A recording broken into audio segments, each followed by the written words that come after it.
আজি কচু আৰু ঔটেঙা বনাওঁ বলক মাছৰ লগত। এখুটিয়ে খালে কেঁচা কলিজা প্ৰেমৰে খালি শিকাই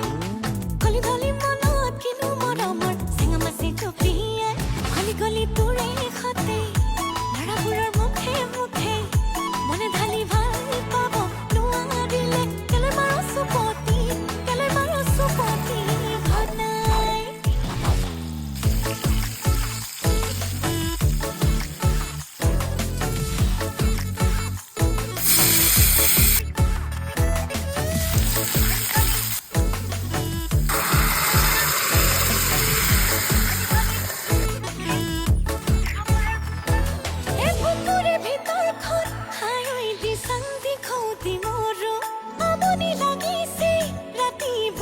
খাবতি গা